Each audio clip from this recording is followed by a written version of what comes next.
Thank you for watching my TED video.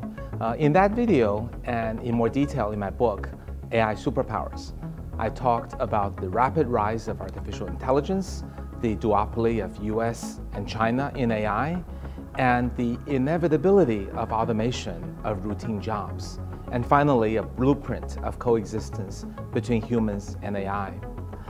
Going back to the days when I studied in college, I became infatuated with AI. I applied for a PhD program where I wrote an essay describing AI as the quantification of human thinking process, the explication of human behavior, and our final step to understanding ourselves. This was a romantic, optimistic, but naive dream that inspired me as I worked in AI. Today, 35 years older and hopefully a bit wiser, I see things differently. The AI programs that we've created have proven capable of mimicking and surpassing human brains at many tasks. And AI will be able to do virtually all of our routine tasks, which is nearly half of our human total workload within the next 15 years or so. As a researcher and scientist, I am so proud of these accomplishments. But if the original goal that I had was to truly understand human beings, then these decades of progress got me nowhere. In fact, I got my sense of anatomy mixed up. I was thinking that our brain was the core and AI was replicating our brain. But instead of trying to outperform the human brain, I should have sought to understand better the human heart. Let me tell you a story about AI and the human heart. Several years ago, an entrepreneur approached me with a problem in his startup. He had built a robot to accompany older people. He developed a bedside companion that had a touchscreen with all kinds of services that elderly people could use. Ordering food delivery, playing their favorite music, soap opera, games, calling their doctor, and more. This sounded like a wonderful product, but when he deployed the product actually in an elderly home, he found that users mainly used it for just one function, the customer service button. The company's customer service representatives found themselves overwhelmed by a flood of incoming calls from the elderly. These calls were not about technical support or late payment, but elderly were calling to tell stories of their childhood, sharing memories of their lives, and wondering why their children weren't visiting. I asked the entrepreneur why he developed such a robot. He said that he felt guilty for not being with his parents in their hometown, and he was hoping the robot could help.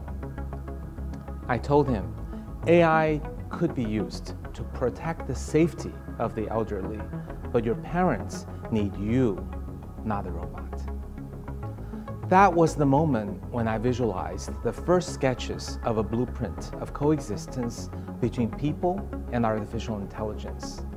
Yes, intelligent machines will increasingly be able to do our jobs and meet our material needs, generating wealth, disrupting industries, and displacing workers in that process. But there remains one thing that only human beings are able to create and share with one another: love. And more generally, compassion, connections, and empathy. For many professions, this will lead to a beautiful human-AI symbiosis. For example, let's take medicine. In the next 30 years, AI will become increasingly more accurate in diagnosis and prescribing treatment for the patient. But even if an AI diagnostic tool is 10 times more accurate than the doctors, patients will not want a cold pronouncement from the tool. You have fourth-stage lymphoma and a 70% likelihood of dying within 5 years. Patients will want a compassionate caretaker who patiently listens to their symptoms, their fears, and gives them encouragement. Something like, Kai-Fu Lee had the same lymphoma, and with this treatment, he survived, so you can too. And perhaps the compassionate caregiver would visit patients at home and be always available to talk to them.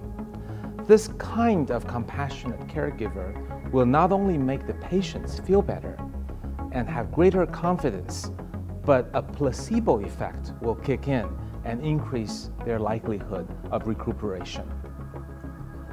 These compassionate caregivers wouldn't compete with machines in their capability to memorize facts or optimize treatment regimens. AI would be better at that. Compassionate caregivers would be well-trained, but mainly in activities requiring more emotional intelligence, more EQ, relying on the AI to memorize medical knowledge and possible treatments. The human and the AI would form a perfect complement, giving patients unparalleled accuracy in the diagnosis, as well as the human touch that is so often missing from our hospitals today. In this human-machine symbiosis created by free market, we would inch our society ahead in the direction of being a little kinder and a little more loving.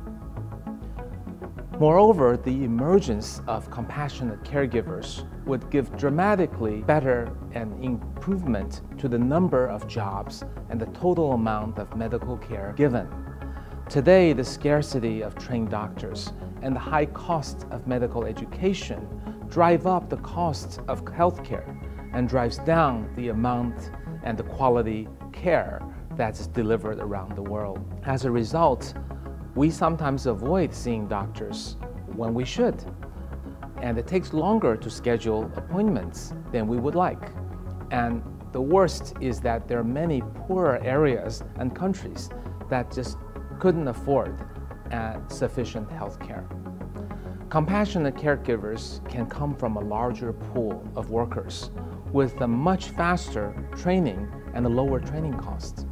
As a result, society will be able to cost-effectively support far more compassionate caregivers than there are doctors, and we would receive far more and better care. Similar synergies will emerge in many fields: teaching, law, financial planning, management consulting, event planning, high-end retail, concierge, tour guides, and so on. In all of these professions, the excellent AI tools will emerge, but the human-to-human interface is critical to ensuring that we feel listened to and cared for when we encounter important life events. And in all of these fields, employment and quality of service will both go up. There will be also many other compassionate service professions that are not so related to AI, that don't require a symbiotic partnership with AI. For example, elderly caretaking, companionship in the story I told earlier. Also social workers, nurses, wedding planners, caterers, bartenders, nannies, babysitters. These are fundamentally important service jobs, jobs that require a lot of interaction with people, demonstration of empathy and communication skills, and a need to win trust from other people. Some of these jobs may not even be currently paid professionals. For example, a parent who chooses to homeschool his or her children, or volunteers at a foster home or at a hotline. Whether paid or unpaid, these services are valuable to our society, and most importantly, they are not doable by AI. So with the rapid rise of AI and shifting tides of the future work, what can we do about it? Let me talk about what we can do as individuals, society, and what governments can do. First, individuals. We should first accept that the routine jobs are going away. For young people in these jobs, it is time now, to look at new careers that fit your strengths and that are not easily replaced by AI. You have plenty of time to do the training because the displacement is not imminent. For older people, if you're closer to early retirement age and early retirement is offered to you, I would say consider it. There are opportunities in voluntarism, in gig economy that will help you make some income and also live a life that you enjoy. We, as individuals, should encourage more people to go into service careers, choosing the ones in which they can pour their hearts and souls and spread their love and experiences. We as individuals should embrace AI tools, especially for professionals, understanding that the tools will get better with more data and more use. We should use these tools to do our job, keeping an open eye that these jobs will improve and end up taking on more of our routine tasks, allowing us to move to areas that are more sustainable and have more human touch. We should encourage our children and young people to improve their creativity and improve their critical thinking. That includes all kinds of scientific and engineering endeavors. But creativity goes beyond science and includes things like painting, architecture, music, poetry, acting, storytelling, including PR and marketing. Now let me talk about what we should do as society. BlackRock founder Larry Fink wrote a monumental letter called A Sense of Purpose, calling for corporations not just to wait for governments to prepare us for the future. He called every company to serve a social purpose. Large companies should establish and fund serious and substantial corporate social responsibilities and efforts, and take steps to help the society transition into the age of automation and the future of work. Corporations with a large workforce facing displacement should put in place employee training. This includes training employees for EQ and soft skills, reimbursing for online training, and developing a culture of lifelong learning. Service industries. You are the star in the future. You should develop clear career ladders for service professionals, share best practices, develop role models and tell the world about it so that we as a society can attract more people into this very large and most sustainable industry from automation. Investment companies should look at impact investments, not just investing in stocks or tech startups, but investment in companies with social impact. These companies, typically service companies, can have decent but not exponential growth in value, but they provide lasting employment to a large number of people and serve a social purpose. Such investments may not yield the highest returns, but they're really the perfect kind of work for the brilliant investment professionals to do as their pro bono. Educational institutions should rethink their role. Many education institutions still spend way too much time on rote learning. Rote learning will only lead to graduates who are easily replaced, if not immediately replaced, by AI. Schools need to teach much more about emotional quotient, including communication, teamwork, projects, how to win trust, and empathy. Also, students should be encouraged to go after their passion, because only then can they be competitive. The teachers should become more personalized in helping the students find their passion. Schools should embrace STEM education and find the child prodigies who will become the inventors of the next breakthrough in AI, neurobiology, genomics, materials, energy, or any of the basic sciences. We as a society need to start shifting our culture and values. We have been conditioned to believe that our primary role in society, even our very own identity, is found in wage-earning, potentially repetitive work. As we transition from the industrial age to the AI age, we'll need to move away from a mindset that equates work for pay with life. Instead, we must move towards a culture that values human love, compassion, service, much more than ever before. Lastly, let's talk about what governments can do. Governments, especially the AI superpowers, must proactively seize this once-in-a-lifetime opportunity that the material wealth from AI will grant us and use it to reconstruct our economies and reestablish and rewrite our social contracts. At the same time, the governments need to prepare and deal with increasing economic inequality and AI displacement of jobs. I have 5 suggestions for the governments. First, provide minimum basic services, or MBS, that includes food, shelter, healthcare, and education. One might think, why not go for universal basic income, or UBI, which is giving everybody some money every month. But to start, this is unnecessarily costly and wasteful. But even if we could afford it and want to do it, think about this. If all people get paid without working, and at the same time AI appears to be replacing all routine jobs, won't people start to feel depressed, question about their meaning of life, or even fall into substance abuse? Finally, even if people were to spend their UBI income on self-enrichment or entrepreneurship, the AI environment is new and constantly changing. The people who are displaced from work need more hand-holding in such a dynamic environment. Second, we need to develop a social investment stipend, or SIS.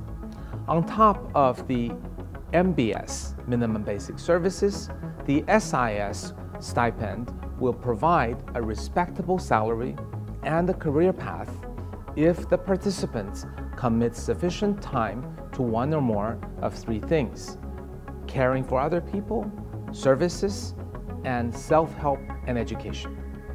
For care, eligibility for the SIS will have to demonstrate substantial work in caring for other people to help them live their lives to the fullest. For example, in foster homes, elderly homes, and hospitals.